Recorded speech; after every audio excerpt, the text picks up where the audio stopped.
Check.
Good evening, and welcome to the Children's Partnership celebrating 30 years of child advocacy. The program is about to begin shortly, so please make your way towards the main ballroom to be seated. Thank you.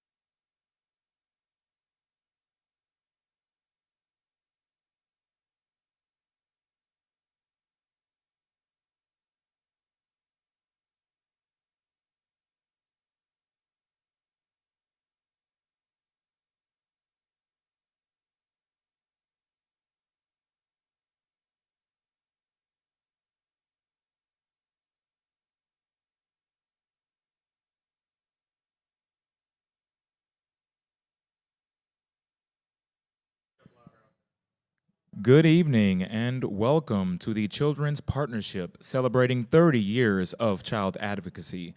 If you will please make your way to the ballroom, we're about to begin our program. Thank you.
Good evening, buenas tardes. Hi, everyone.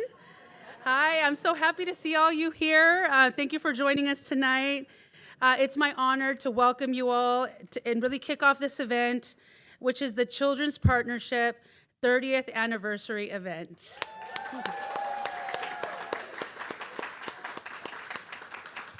So today we celebrate 30 years of TCP by kicking off the For Our Children's Future speaker series.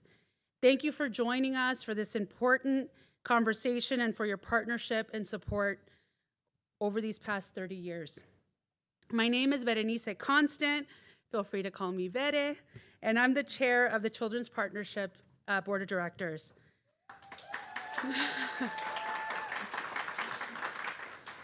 I also want to take a moment to thank the champions with us tonight. Without their support, this evening would not be possible. Ultimate Health Services, HealthNet, and First 5 LA. Of course, along with all of our generous sponsors, whose names you'll find in the screens behind me here tonight.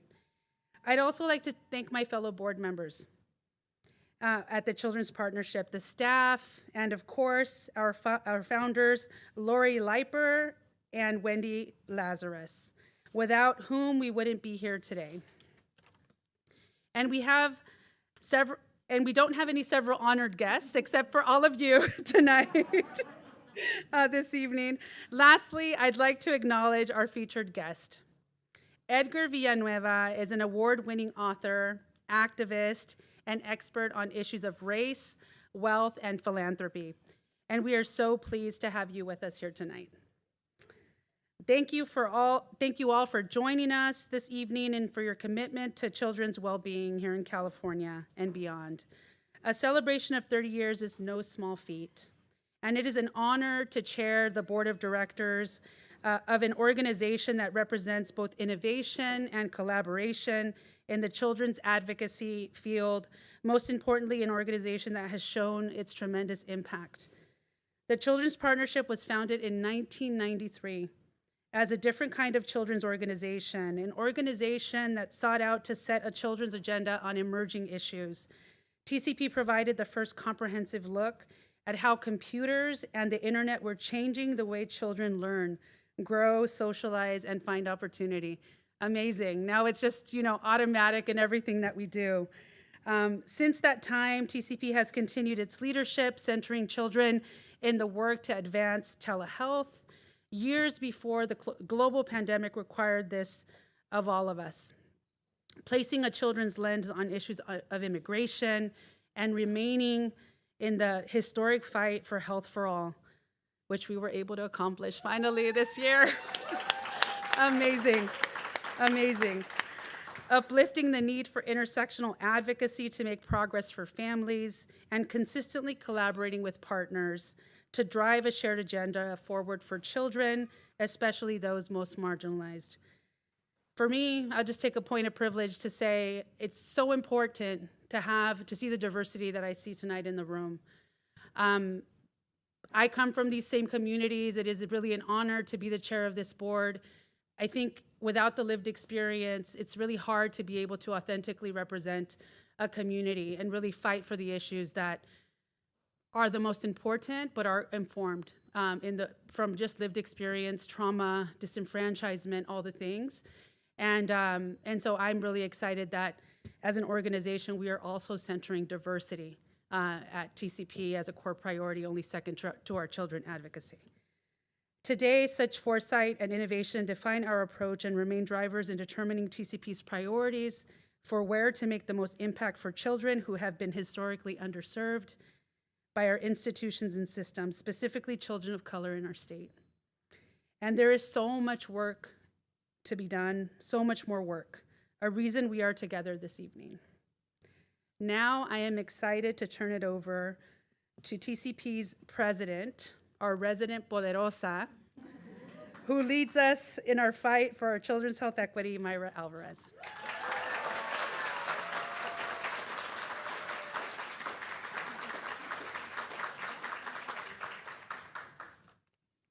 Hi, everybody.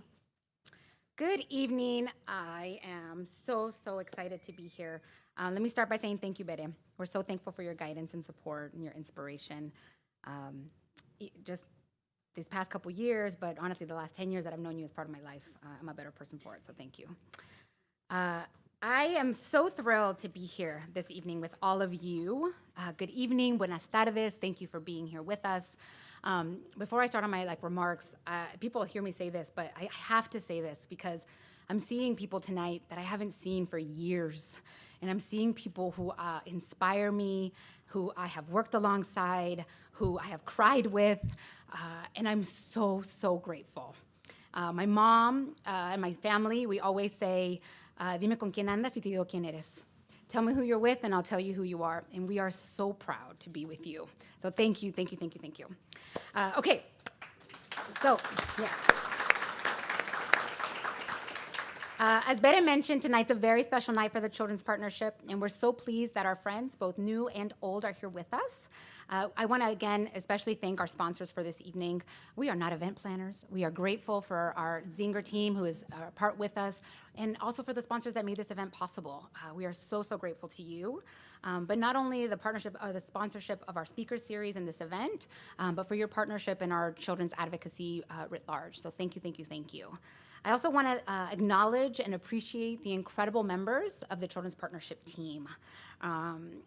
Not only your work for making tonight possible, but your work day in and day out on our advocacy for kids.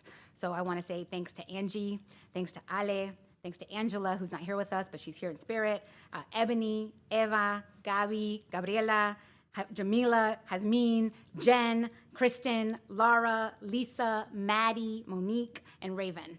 I wrote it down just because there's a lot of them. But they are truly the power and possibility of what the Children's Partnership is, and I'm grateful to each and every one of you. So I stand here before you today with so much pride and appreciation for the work that we've done together.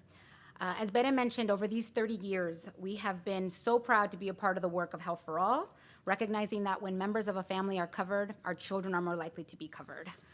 We are really honored for the opportunity to launch, in partnership with Catalyst California and a number of partners from across the state, a multi-million dollar initiative that is multiracial, multi-sector coalition focusing on our babies and toddlers to make California the best state to have, raise, and be a child. We're honored this year to launch a multi-million dollar initiative to support youth peer-to-peer mental health programs grounded in the lived experience of young people. Today, I stand before you with an operating budget 3 times the size of that which I inherited, a larger team, a more expansive spread of issues that are supporting child health, equity, and well-being. We are truly a team of incredible advocates for children that deeply believes that community input must guide our work, that families do not lead single-issue lives, and therefore our advocacy should also be intersectional, and that not one of us is getting anywhere alone. And through partnerships and coalitions, community power for children and young people is multiplied. We celebrate our past, but we get re-energized for the future. And as we reflect on this 30-year history, I want to give special attention to our board of directors, and in particular, 2 of our founding board of directors that will be ending their service this year. A quick reminder of my journey to TCP, for those of you that don't remember. Prior to my role at the organization had a fiscal sponsor for over 20 years. And it had an advisory board of incredible leaders that were advising our founders. 2 of those members are Sherry Davis and Tamara Ritchie Powers, who have served. They joined the founding board and led the search for a new president. They supported the transition to be an independent 501c3. Their dedication and vision have been instrumental in the success and growth of our organization, including our unwavering commitment to racial justice and child health equity. Their committed efforts, strategic insights, and expertise laid a strong foundation for our mission and objectives, and it's their steadfast dedication that continues to inspire us to work harder and dream bigger. We're forever grateful for the time, the energy, and the resources you've generously invested in our success. And so on behalf of the entire board and staff, I want to express my sincere appreciation for your continued support and dedication. And we're so grateful to have the opportunity to continue to work alongside you. So I want to have you all join me in thanking one of our founding board members who's with us here tonight, Sherry Davis. If you'll come please join me on stage.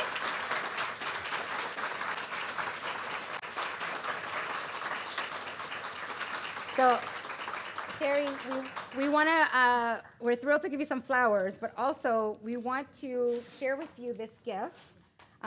Thanks to the recommendation of one of our team members, Gabriela, there is a local artist in Los Angeles named Anais Orozco, a young student at UCLA who is an artist who we commissioned to create this piece that gives a little bit of the history of the Children's Partnership, but also a little bit of where we're going. So you'll see the Santa Monica beaches, you'll see the downtown Los Angeles building where our office is, you'll see the issues that we've been fighting for, the diversity of people that are with us along in this big fight, and of course the Capitol, because it's about policy and centering children in that policy.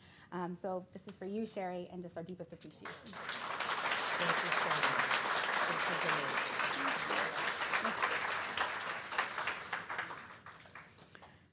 So alongside all of you this evening, we're celebrating 30 years of work as advocates for children. Again, but most important, we recommit to the work ahead.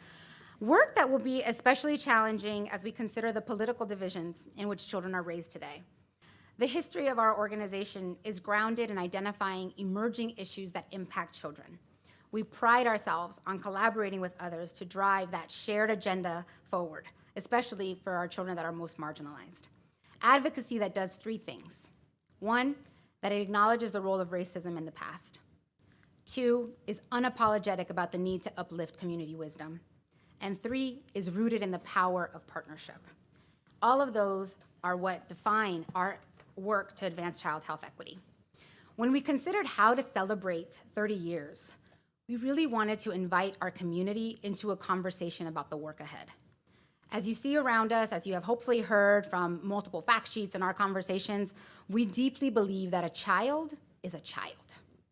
In our work to ensure that every child in California and across this country is treated and valued as such, to ensure that state and national policies support the ability for every single one of our children, regardless of their background, to lead a healthy life and have access to the resources they need to succeed. I think most of us believe that children deserve the freedom to be themselves and to learn the truth of our past in order to understand the present and to create a better future. However, across the country, a disturbing trend of policies and narratives is at work. From book bans to eroding child labor laws, to stripping the rights of trans children, to attempts to erase our history. These attacks on our children take many forms, but all are harming our children's safety, their mental health, their education, and they're hindering growth and opportunity for millions, but particularly children from Black, Indigenous, Pacific Islander, Asian American, and Latinx families, children with mixed race backgrounds, children from immigrant communities, LGBTQ children, and children who live in poverty. Many may refer to these as like culture wars, but they're really questions that speak to the core of who we are as leaders, as parents, as community members, and most importantly, who do we want to be? As a relatively new mama myself, I will be the first to say that parenting is the most complex task. But the polarized atmosphere in our country introduces unique challenges in the form of an erosion of trust and diminishing social cohesion that impact our children's health and well-being. And this speaker series that we are launching tonight is intended to elevate such challenges, to identify those solutions, and to work together. Because with you and our partners, we can do more for our children. So that conversation gets started today. When we considered who we wanted to help kick off this series, we knew we wanted someone that spoke truth to power, that carries the lived experience of the families we seek to serve, and that has elevated our social consciousness and challenged us to do better. And that is Edgar Villanueva. Edgar, as Berenice said, is an award-winning author, activist, and expert on issues of race, wealth, and philanthropy. He's the founder and CEO of Decolonizing Wealth Project and Liberated Capital, and author of the best-selling book, Decolonizing Wealth. He advises a range of organizations, including national and global philanthropies, Fortune 500 companies, and entertainment on social impact strategies to advance racial equity from within and through their investment strategies. But he's also the son of a domestic worker, an enrolled member of the Lumbee tribe, and one of my dearest friends for the last 20 years.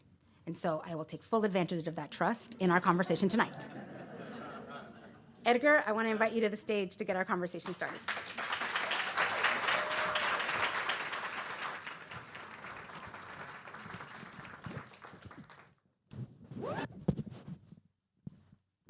Good evening. Hello. Thank you, Edgar, for being with us. I'm going to start really grounding us in the experience of being a child. 20 years ago, I had the great fortune of meeting your mama. You talk about your mama all the time. So in a room full of child advocates, I want to ask you a little bit about that experience of your mom and how you grew up in North Carolina. We want to talk a little bit about what you said in your book, that your mom is the original philanthropist. You said that philanthropy is not just giving money. It is a love of humanity and volunteering time, ideas, and energy. Carrying that sentiment and knowing that you're in a room full of advocates, what do you consider the responsibility of each of us to contribute to raising healthy, thriving children? Thank you. There was a lot in that question. But that's Myra. So on the way here, being the mama's boy that I am, I called my mom and I said, I'm on the way to Myra's event. TCP is celebrating 30 years. And she said, Myra's been working there that long? I said, no, Mom. But she sends her congratulations. So yeah, as Myra shared, I was, my mom had me when she was 15 years old. So all the challenges of a teen parent born, I was born into poverty, no father in the picture.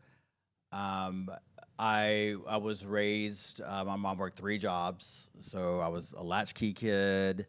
And, but although my mom was doing all the things to make our lives bearable, fun, meaningful, on Saturdays, we spent the day in community. My mom was in the church, and she just had a passion for children.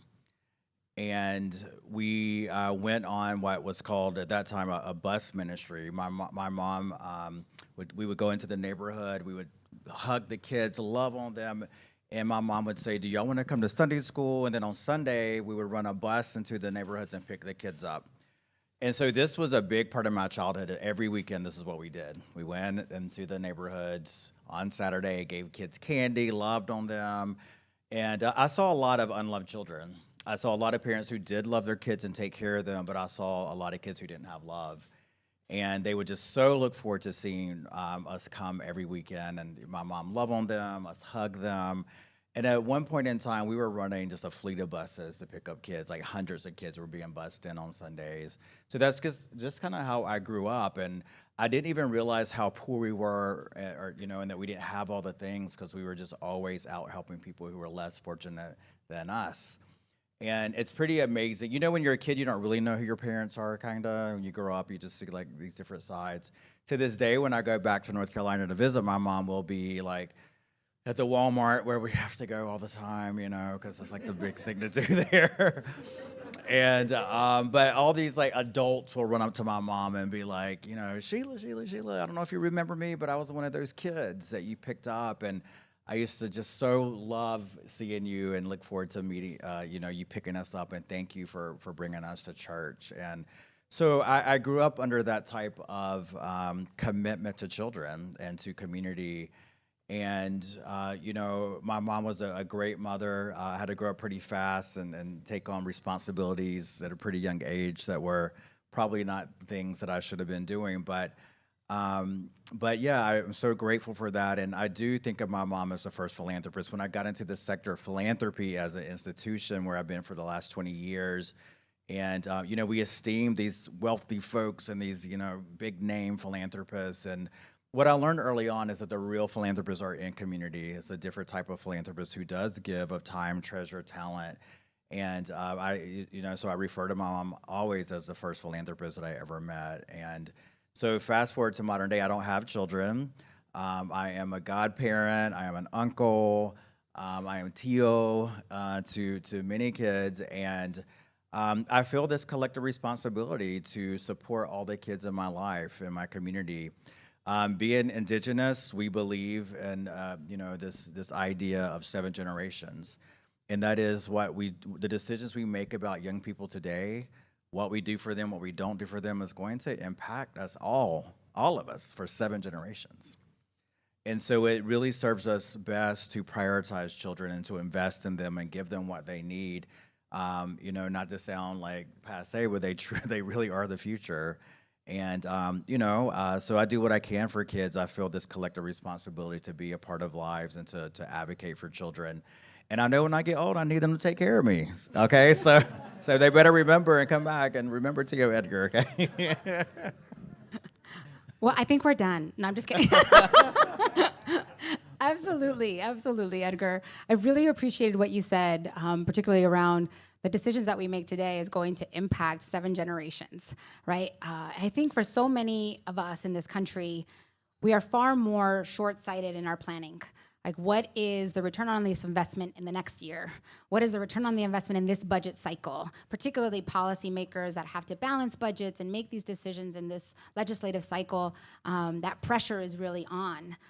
For much of the work that we are trying to invest in the well-being of kids, it won't actually show up until later, right? Our former Surgeon General talked a lot about adverse childhood experiences and how they show up in multiple chronic conditions as adults, or in chronic incarceration, or homelessness, all these other issues as a result of what's happening as babies.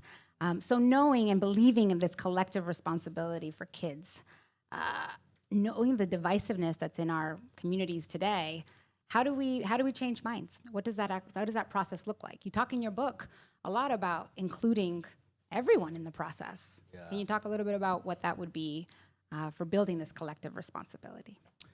Yeah, I mean, Community Organized 101 is helping people see how it impacts them, right, to get people invested in this. And so, I don't know, I feel like it has always been a tactic of colonization, of white supremacy to attack children. It's always been that way. I just got back from EJI in Montgomery, Alabama. If you have not been, you need to go. This amazing museum that speaks to the legacy of the enslavement of Africans in this country. And it's so clear in how they lay it out that separating children from their families was a key strategy to break down the family, to oppress people. When you think about indigenous folks, you probably have seen the headlines and the legacy of boarding schools in this country, Canada and other places. They knew if they could get the kids, then they had the community, right? And so evil folks have always known that kids are where it's at, right? And so we have to realize what they already know. They know that they can take away culture and language and just break down the bonds of community and family that are centered around children, then they got us in oppression. And so I think that's just something that we need to realize more and more and more, that kids are not disposable, that they are not a burden, that they, whatever we're doing that around policy and budgets are a reflection of our values, and to not invest wholeheartedly in long, sustainable policy solutions in organizations like this and others that are trying to make a difference in the lives of children is just a major injustice. Yes. So that's I think we have to be smarter about, progressive folks need to be smarter and see what's happening, and the attack on children that is happening right now, as you mentioned, the banning of books, the attack on trans kids.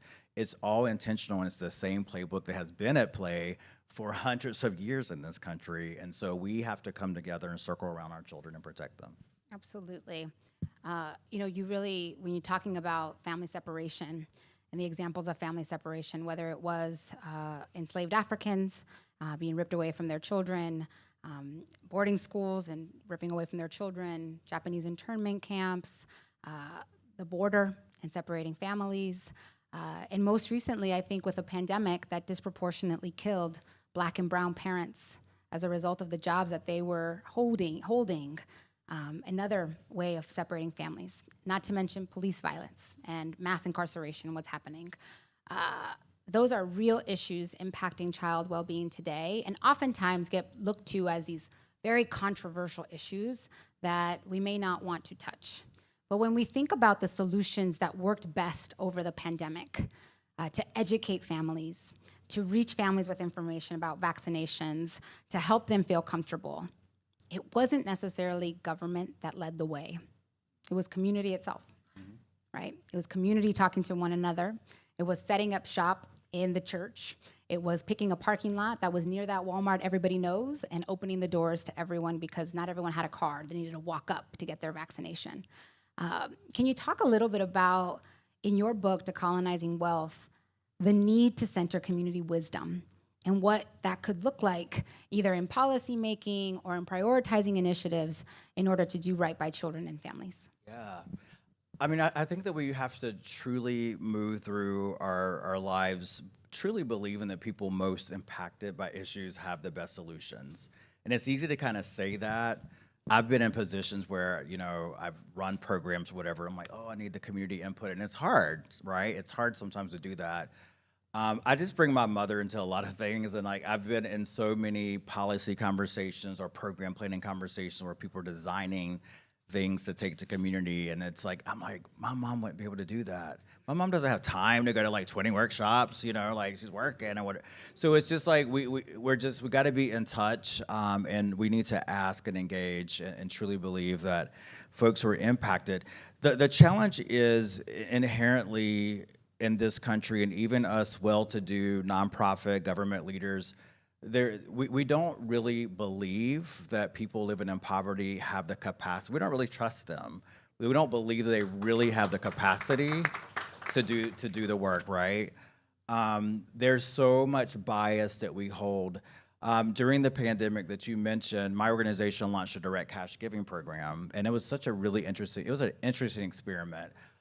To be a part of just trying to get hands literally into the money into the hands of people who were impacted by the pandemic. And I think we got like $1.2 million to 1,100 families.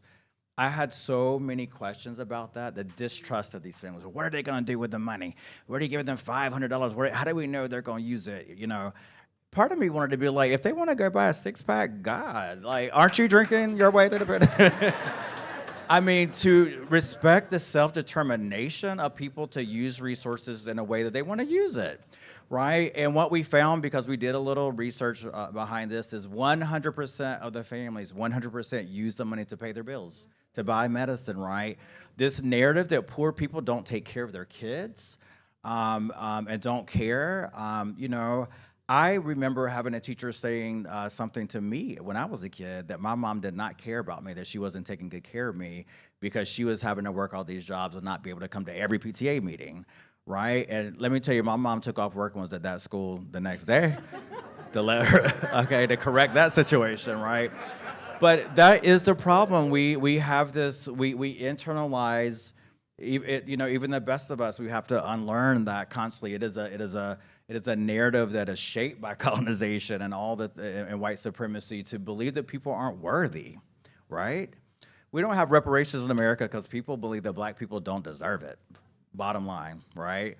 And we also just think that about other groups, that they don't deserve it or they can't be trusted, they don't know best, right? Just because people are trying to figure it out, or they've fallen apart on hard times, or because history and systemic racism has put them in poverty and has not created a way out of poverty, right? And so that is just something that we have to all, everybody, we're the choir here for the most part probably, so we have to like really, really, really believe that and continue to unlearn and not internalize. You know, because even those of us who come from community and we accelerate to positions of power and influence, we can even begin to think that we know best. We can. It's really easy to do. When I've raised all this money and I'm running a program, you know, I'm like, oh, you know, like sometimes I think I know, and I have to humble myself and really open up the door for conversations with communities around what I'm trying to do to be most effective. And that is actually hard. And sometimes it messes with my ego. But we have to always be questioning our assumptions and really pushing back on that dominant narrative about people living in poverty and people of color and Black and Indigenous folks here, that they can't be trusted, they don't know best, they're not good parents. That is all a lie that has been perpetuated by white supremacy. Just saying. We're I having some really wardrobe appreciate malfunctions. the narrative, challenging the narratives. And I think another place of challenging those narratives, Edgar, is really around money as medicine, which is something you talk about. And you talk about money in ways that, for those of us that didn't grow up with money, is almost frightening, right? Like, money is the root of all evil. Money is all these things that rip families apart and cause friction. But you say that money should be a tool of love to facilitate relationships rather than hurt and divide us. Our role as advocates, particularly in the policy space. Oh, just kidding. I'm so sorry. Yeah, so sorry. Thank you. Good looking now. I want to talk about this because in our role as advocates, we may not deal as much with money directly, right? Like that's like we have the great fortune of being an intermediary for funds, right? Through the state and through trusted funders, but we don't deal as much with money directly. But an important parallel is the way public dollars are distributed in the form of public programs. Too often, those public programs are not serving the very people they are intended to serve, the public. They're inaccessible, they're administratively burdensome, you gotta jump through all this onerous paperwork and hoops and take 7 buses. There are language barriers. There's the intimidation of walking into a county office and not feeling welcome, right? There are multiple barriers upon barriers to public programs. But in thinking about money as medicine, how do we apply the lessons from that change in narrative to public policy and demanding that our public programs serve people better? Yeah, thank you for that. Everything comes down to money, y'all. It just really does. And I advise folks all the time who care about issues to ask the question, who's getting rich off of this problem? Right? Who's getting rich off of this oppression? And think about how you trace the money back to that and how we begin to target those folks or corporations or whoever it might be who are benefiting from the oppression of other people. This goes all the way back to good old colonization historically, right? Like it was all about oppressing people to take money and resources and to build wealth. And so, poverty is not something that just exists in perpetuity. It's a construct in a sense, if you think about it from like a theoretical point of view. I often say that poverty is the product of public policy and theft that has been facilitated by white supremacy. And so that policy piece for all you policy folks is a key piece. Poverty was created by policy, right? We have lots and lots of policy that provided accumulated benefits and perks to certain people in this country, white people, and then a very intentional policy that kept people oppressed. I'm still holding on to my visit at EJI where I went to also to the National Voting Rights Museum where it had the history of voting in this country. And IBM Computers has been around longer than my community's right to vote in this country. We just got the right to vote, right? And so these are very intentional policies to disenfranchise and marginalize and keep people oppressed, right? And so poverty is the product, this is my magnet, if I had one, it would say poverty is the product of public policy and theft facilitated by white supremacy.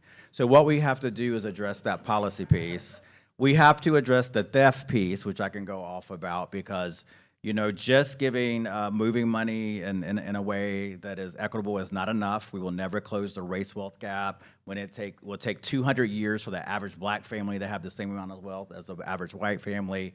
Just redirecting some small grants to the black community, that's nice, but that is not gonna get us there. We have to think about redistribution like throwing buckets of money, buckets and buckets and buckets to try to get folks caught up. And then, of course, we all have to come together to dismantle white supremacy that has enabled and facilitated all of this in the first place. And so if you work on policy, you got to bring that racial justice lens to your work, right? Understanding that policy is so powerful. It is so powerful. How can you shape and inform and guide policy that is going to make a radical difference in the lives of children? You got to think about the price tag attached to that. And so I think there's, a really powerful opportunity to just bring a deeper analysis, right? I think about the GI Bill. Right, and like people who are writing that thought they were doing something helpful, and it did help a lot of people, right? It's seen as this great policy that created this middle class in this country, right? And so it helped a lot of folks, but if you look closely, you'll see a lot of folks were excluded from the benefits of the GI Bill, right? Domestic workers, including, right, a lot of people of color. And so as you're working on bills, ask yourself, am I creating another GI Bill? Right? Or can I push this further to be more inclusive? And you just got to always chase the money. It's all about money. Money is a representation of our values. Budgets really show what we care about in this country. So thank y'all for doing that work, because it's hard work. I can talk about it, but it's hard work, I know. Absolutely. So let's stay there for a minute, because it is this idea that policy is possibility, right? I have Shamika Gaskins in the room who runs End Child Poverty California, and often we say poverty is a policy choice, right? We are explicitly making decisions that keep people in policy. At the federal level, the child tax credit is just one of the main examples, right? Where we cut child poverty in historic amounts, and we're right back up because we let that policy go. Can I ask you, you're here in California. Across the country, people look to California for hope and inspiration. We have 2 senators that have young children in their lives. We have a Latino senator, the first a lesbian Black senator representing our state.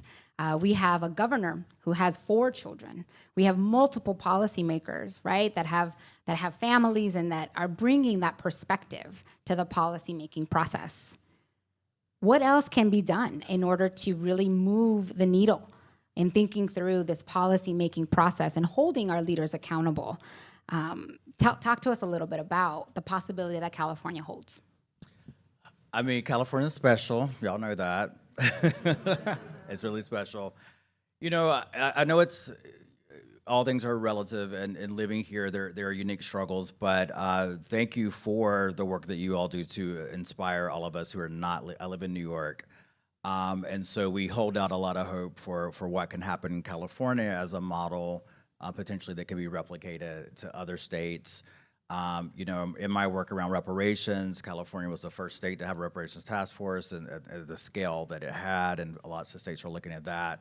And then around Truth and Healing, we're involved in supporting this process for Truth and Healing for Native families in California, where the state has apologized and is addressing its legacy of oppression and harms to Native folks. And we have a fund to support tribes and Native folks here to be involved and engaged in that process.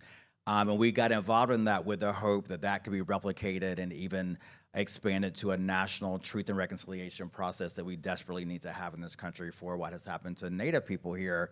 Well, that has already that's happened. We have legislation moving at the federal level right now, and so we do depend and look to a lot of learnings from California, because you guys are a wee bit progressive, and I know sometimes us progressives can be the worst, but in a lot of things that you do here. So really, when you're doing work for California, you are doing it for the nation in a lot of ways. It really matters what happens here in California for the rest of us. So don't peel off and become your own country. I know that we need y'all over here. I have one more thing I was gonna say to that regard, but it slipped my mind. It'll come back. Well, I want to ask you a bit about the process of the Reparations Task Force, historic report that was issued, and initiatives that now the real work begins, right? These recommendations that went forward, or the Truth and Healing Council and the work ahead to really repair what's happened in the past. What these conversations oftentimes aren't connected to children. Oftentimes it's like, that's a conversation over here, child health, child well-being's over here.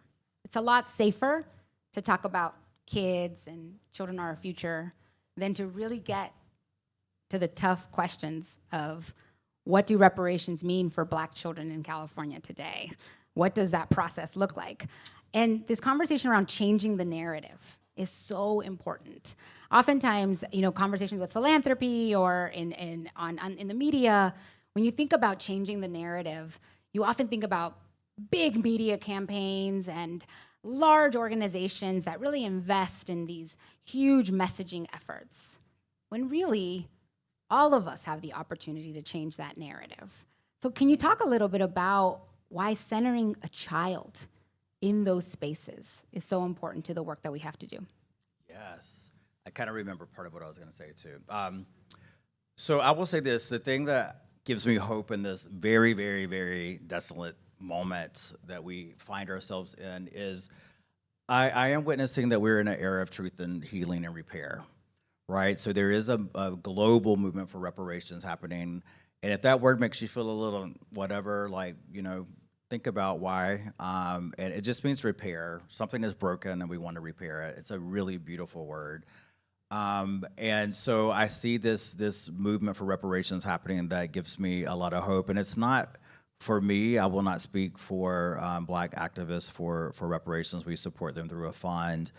For me, it's about folks getting money, but it's also a spiritual opportunity for us to right a major wrong, right? To actually address a legacy issue that has not been addressed, and with the hope that we might be able to get into right relationship with each other and move forward in some kind of way.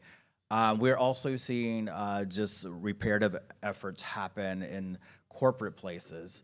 We're seeing it happen in libraries. We're seeing apologies. The LA Times here apologized, right? They've been around for over 100 years, and they said, we've used our newspaper historically to promote white supremacy propaganda. We haven't fairly paid folks. We've privileged white voices. The list went on, and they said, we are sorry.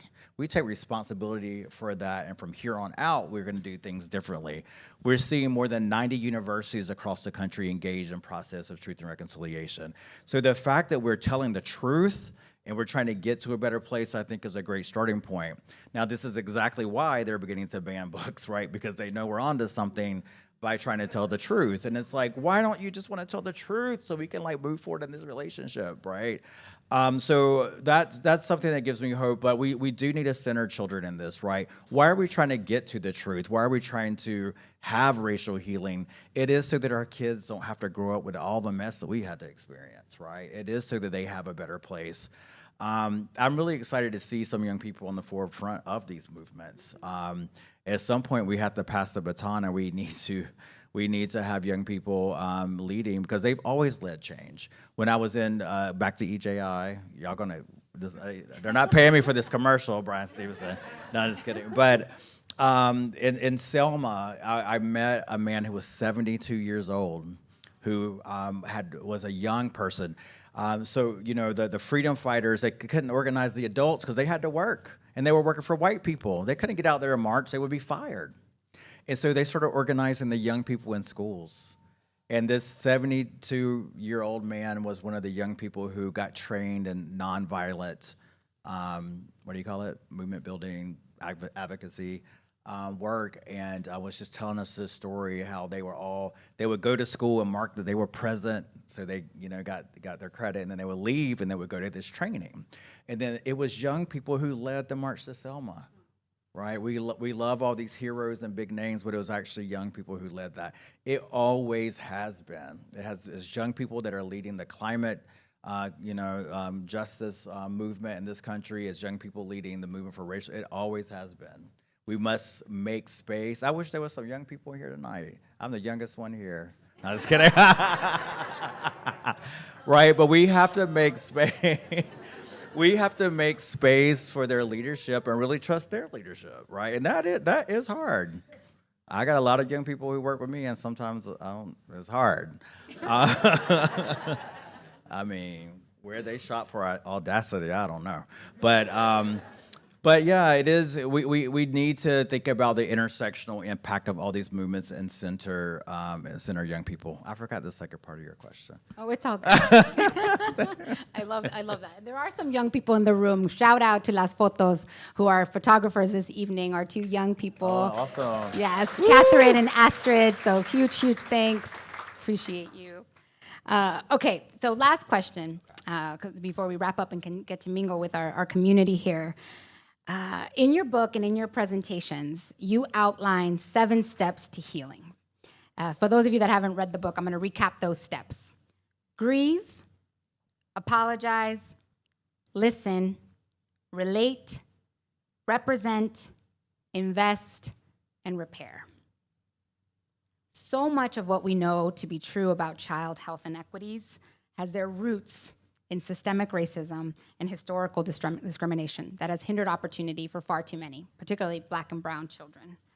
At our organization, we believe that dismantling systemic racism is a necessity for children to thrive. We're here to talk about what we need to do for our children's future.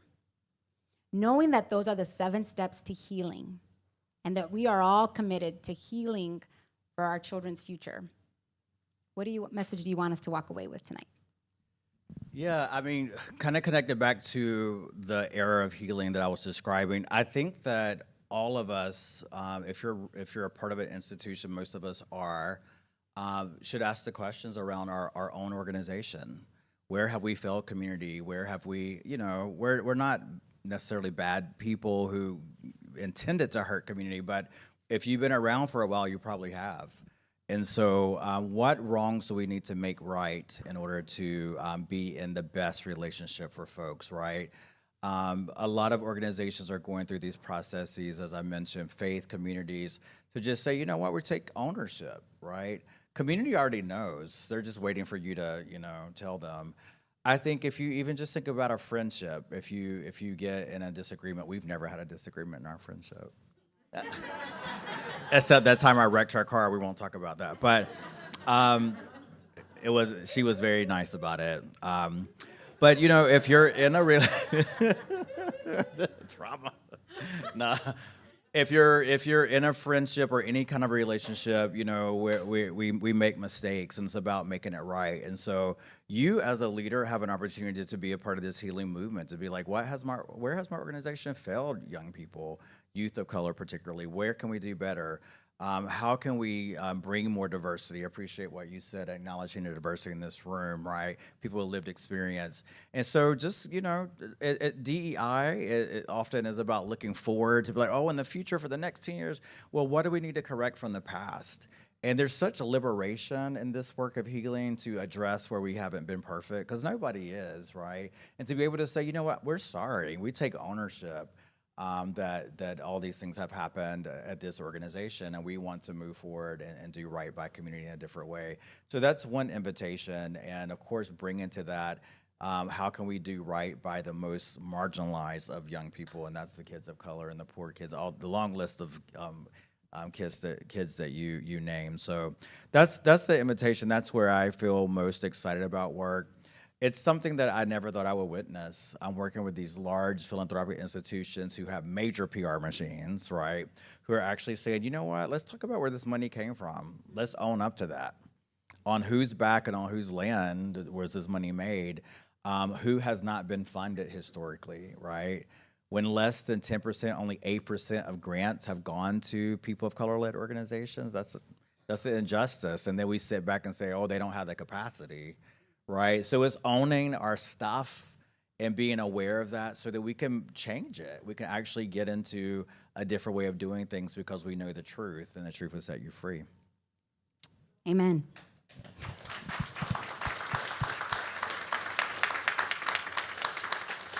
Well, Ed, I'm so grateful to have this conversation with you and to have your friendship and your inspiration and your love.